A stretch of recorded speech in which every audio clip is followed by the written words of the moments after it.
As we explore the most profound ideological frameworks ever conceived, I invite you to examine the transformative worldview of Fyodor Dostoevsky.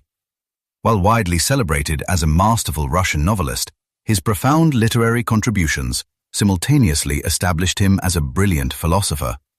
His narratives delve deeply into the human psyche, set against the turbulent socio-political backdrop of 19th century Russia, profoundly influencing our modern understanding of mental processes.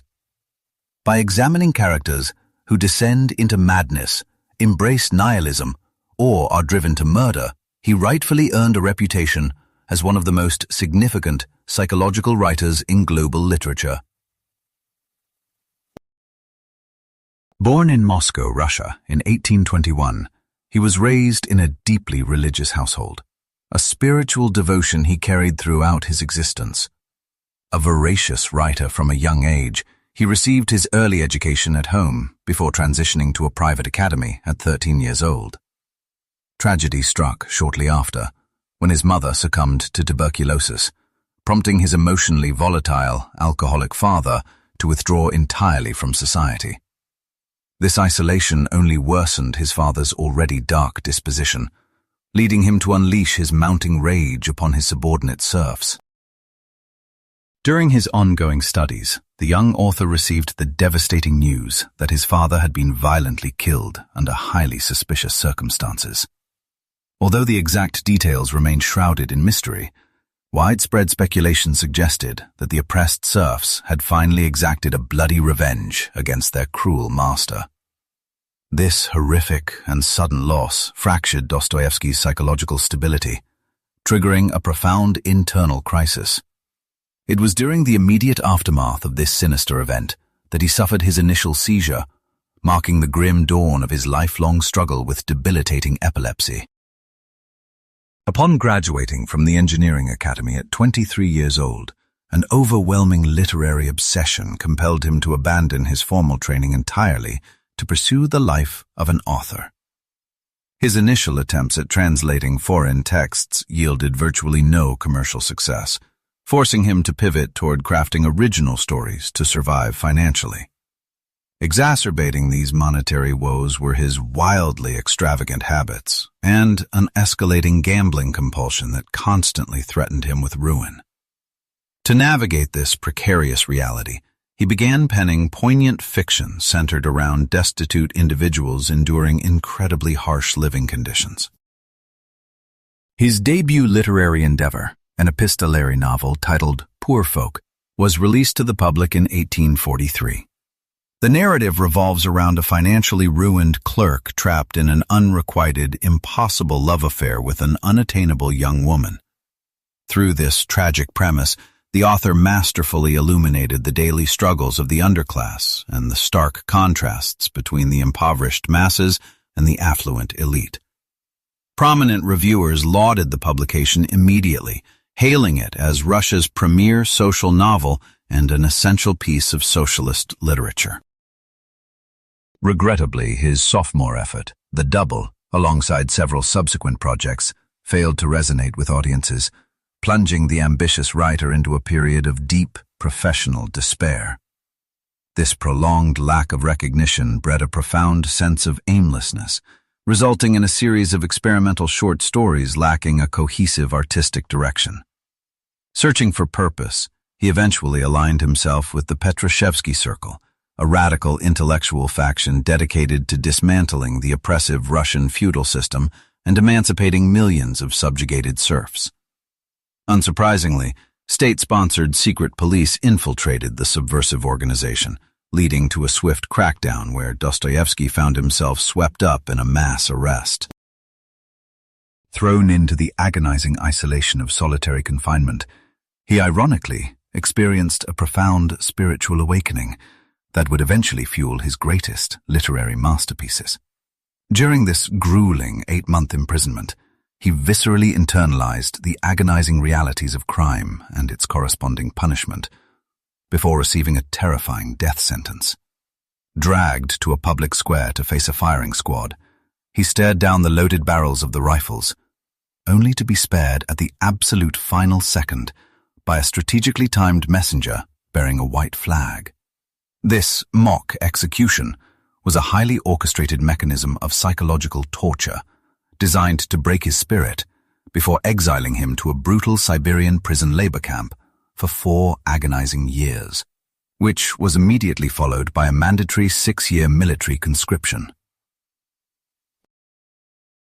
The 1860s ushered in an era of unprecedented socio-political turbulence across the Russian Empire, marked notably by the historic abolition of serfdom. When the authorities finally permitted him to re-enter St. Petersburg after a decade of banishment, he arrived as a fundamentally transformed individual. Drawing directly from his harrowing incarceration, he authored Notes from the House of Dead, a gritty memoir vividly chronicling his own survival alongside the diverse cast of inmates he met in Siberia. Building on that momentum in 1864, he released Notes from the Underground, a groundbreaking text widely recognized today as a foundational pillar of existentialist philosophy. Within these pages, he fiercely defends the absolute necessity of individual autonomy, arguing it is an inseparable component of the human soul. The narrative immerses you in the mind of the underground man, a deeply resentful, reclusive former bureaucrat, driven by an obsessive desire to drag everyone into his own misery. Despite his toxic demeanor, this protagonist highlights a profound paradox regarding our nature. While we continuously strive for joy, we possess a baffling, inherent knack for orchestrating our own despair. He forcefully reminds us that humanity frequently harbors an extraordinary, passionate love for suffering, establishing it as an undeniable reality of our existence. Challenging the prevailing Enlightenment notion that humans are purely rational beings, he completely rejects the idea that any utopian social architecture could ever guarantee universal bliss. He posits that our craving for unbridled liberty vastly outweighs our desire for comfort, even though this unchecked freedom often manifests as a terrifyingly destructive force. Looking at the bloody tapestry of history, you can see how easily populations default to self-sabotage and mutual annihilation, cementing agony as an inescapable feature of life. Ultimately, he warns that any ideological crusade promising to cure the world's ills will fail to eliminate suffering. Instead, it will merely exchange old torments for new ones, guaranteeing that we will always find something to agonize over. In its profound critique of utopian ideals, Notes from the Underground vehemently opposes movements of social progress that seek to eradicate all human hardship, arguing that fixing one flaw simply drives our nature to manifest misery elsewhere. The brilliance of Fyodor Dostoevsky lies in his extraordinary ability to endow characters who represent his ideological opposites with immense intellect, strength, and charisma. Exhibiting profound moral fortitude, the author refuses to caricature his philosophical adversaries, though you should never mistake this artistic empathy for an endorsement of their monstrous deeds. Ultimately, this groundbreaking text laid the foundation for his most celebrated quartet of literary achievements: Crime and Punishment, The Idiot, Demons, and the Brothers Karamazov. Standing as an unparalleled masterpiece of global literature, Crime and Punishment remains the most universally recognized Russian narrative ever penned. The story functions primarily as an engrossing psychological thriller, yet it flips the traditional detective formula by revealing the perpetrator's identity from the very first pages. You are drawn into the agonizing moral labyrinth of Rodion Raskolnikov, a destitute law student wandering the streets of St. Petersburg without the means to continue his education. Embracing a radical, materialistic rationalism that was highly controversial for his era, he operates under the assumption that the divine has perished, convincing himself that only spinelessness and archaic customs force ordinary people to act morally.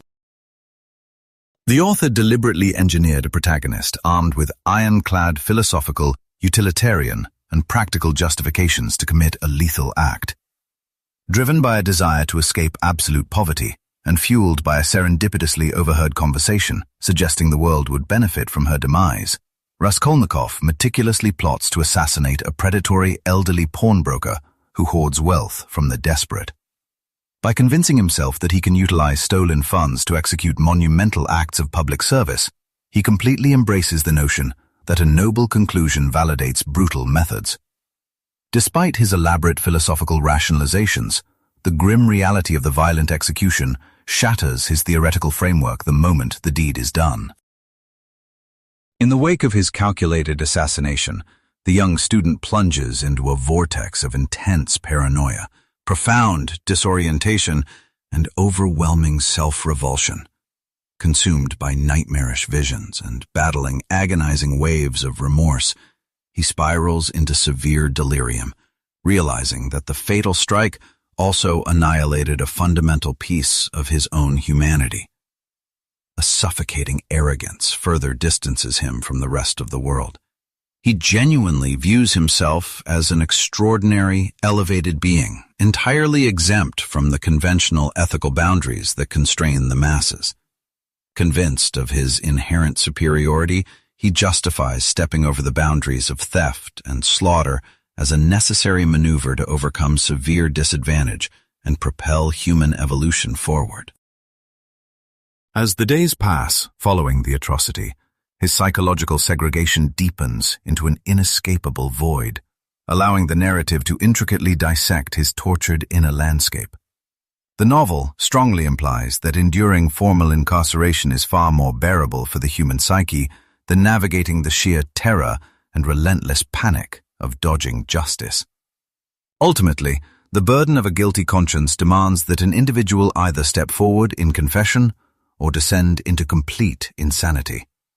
Throughout the majority of the tale, Raskolnikov embodies a despondent nihilist, burdened by an echoing inner emptiness, clinging to a twisted utilitarian logic that equates morality strictly with maximizing collective happiness to defend his lethal transgression. During the 19th century, prevailing socialist ideologies in Russia insisted that criminal behavior was merely a symptomatic rebellion against a deeply flawed societal framework. Advocates of this theory argued that toxic environments entirely corrupted individuals, suggesting that perfectly structured communities would instantly eradicate all offenses by removing the underlying need for dissent. Dostoevsky aggressively deconstructed this deterministic illusion, vehemently arguing that human nature cannot be neatly contained or predicted by rigid societal programming. At its core, the novel argues that our psychological makeup is infinitely more intricate than utopian architects propose, ultimately championing the profound necessity of embracing suffering to achieve true spiritual redemption, rather than mindlessly chasing superficial happiness. Reflecting a period of massive social upheaval, the story mirrors the turbulent transformation of Russian society, grappling with the chaotic aftermath of abolishing serfdom. Severe economic depression throughout the 1860s birthed an epidemic of desperation, where rampant violence, severe alcoholism, widespread disease, and tragic child abandonment defined the harsh daily reality. Amidst this cultural decay, nihilism gained fierce momentum, advocating for the total destruction of religious faith to pave the way for a radical new paradigm. Concurrently, the brilliant German philosopher Friedrich Nietzsche articulated his tragic observation regarding the death of God, proposing that humanity could abandon archaic theology to forge fresh values and ultimately evolve into the supreme Übermensch, or overman. Recognizing the catastrophic potential of this rising atheistic tide, Dostoevsky masterfully channeled its dangerous arrogance into the creation of Raskolnikov and his deadly superiority complex. Interestingly, Nietzsche harbored immense respect for the Russian novelist, famously declaring him to be the sole psychological master from whom he ever gleaned valuable insights. While both brilliant minds obsessively wrestled with identical existential dilemmas and the terrifying vacuum left by the absence of the divine, their methods of exploration diverged drastically. Where the novelist wove his philosophical inquiries through complex narratives and deeply flawed individuals, the philosopher delivered his revelations through striking, poetic aphorisms. Following his earlier successes, Fyodor Dostoevsky produced his next literary triumph, The Idiot, featuring the protagonist, Prince Myshkin. This young nobleman travels back to Russia after residing in a Swiss clinic where he was treated for epilepsy and a condition then medically diagnosed as idiocy prior to the 20th century. From the very moment he boards the train heading to St. Petersburg, the prince is abruptly plunged into a deeply corrupted social environment. Because of his profound innocence, open heart, and complete absence of worldly guile, the individuals he meets mistakenly perceive him as mentally deficient and label him an idiot. In reality, the young man possesses a brilliant intellect, continually contemplating the intricacies of human nature while personifying the absolute highest virtues of a genuine Christian and an idealized human being. Unlike Crime and Punishment, which meticulously details Raskolnikov's grueling psychological torment, this subsequent narrative focuses entirely on the impact Prince Myshkin has upon the greedy, calculating, and emotionally barren society surrounding him. By setting himself the immense creative challenge of placing a perfectly pure soul into an entirely ruthless environment, the author crafted one of his most deeply intimate masterpieces. Within its pages, Dostoevsky masterfully channels his own harrowing personal trauma, specifically capturing the terrifying thoughts and sensations of a condemned man standing just moments away from execution.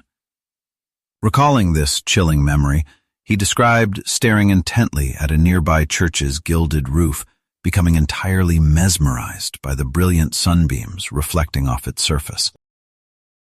He expressed feeling completely merged with those radiant beams, as if they represented his imminent new state of being, while simultaneously enduring a horrific dread and profound disgust regarding the terrifying unknown that awaited him in a matter of minutes. This unbearable reflection eventually overwhelmed him with such profound bitterness that he desperately prayed for the firing squad to end his life immediately.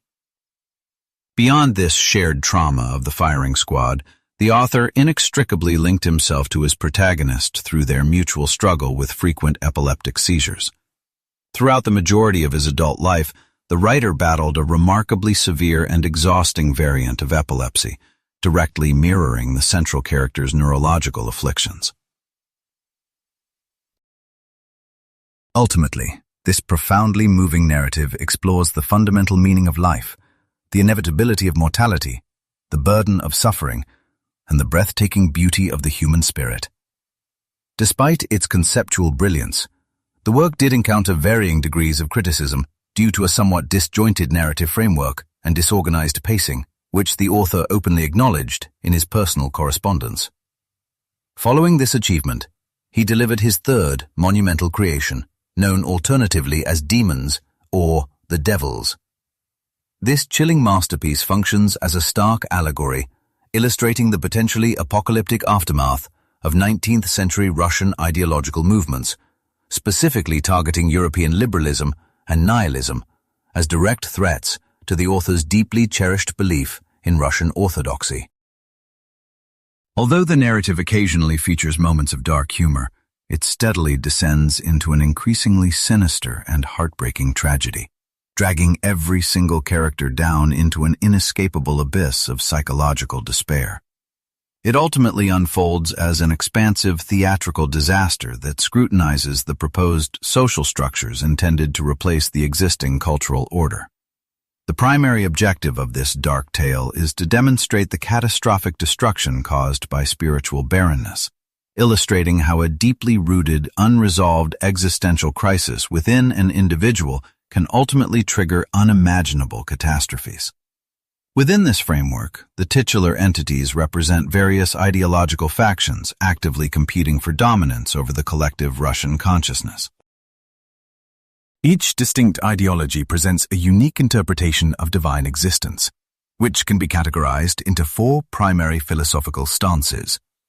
The initial viewpoint is a form of religious nationalism, asserting that the ultimate destiny of any national movement is exclusively the pursuit of a higher power. Conversely, the second perspective manifests as a violently destructive, nihilistic socialism, acting merely as a convenient facade for ruthless political opportunism. The third ideology promotes an arrogant reliance on sheer willpower to conquer terror and agony, essentially elevating the individual to a godlike status. Whereas the final perspective embodies a satanic, alluring, yet incredibly vacant persona, deeply intertwined with the delusions of romanticism.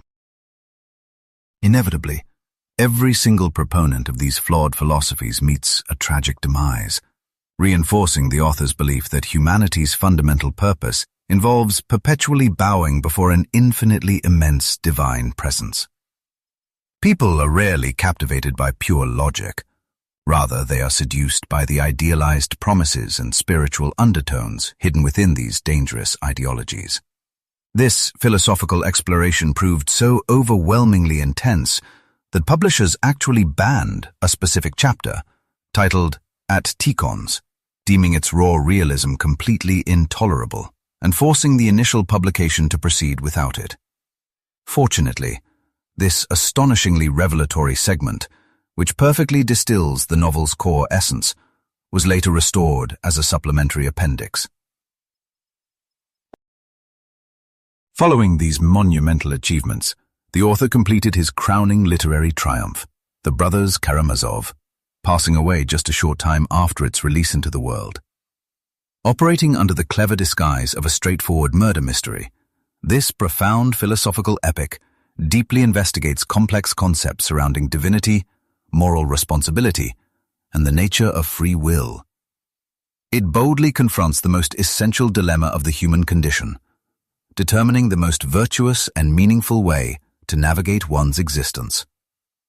To explore this, the story introduces three distinct siblings: the reckless and passionately driven Dmitri, the fiercely logical and completely secular Ivan, and the youngest brother, the devoutly spiritual novice, Alyosha, each offering radically contrasting solutions to this central existential query.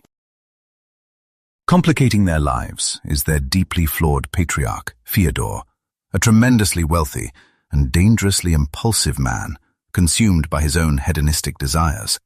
When he first began writing this masterpiece, the author possessed no concrete outline for its progression, which stands as a remarkable testament to his organic, creative genius. Consequently, the narrative prioritizes the profound emotional evolution of the siblings over a rigid plot, focusing entirely on how they navigate their individual hardships through the lens of their conflicting ideologies. By perfectly illustrating the inherent contradictions within every person, the author achieves an unprecedented level of character development that renders his creations astonishingly authentic and relatable. As you immerse yourself in their turbulent lives, you will inevitably find yourself deeply relating to them, fiercely condemning them, sharing their profound sorrows, and joyously celebrating their minor victories.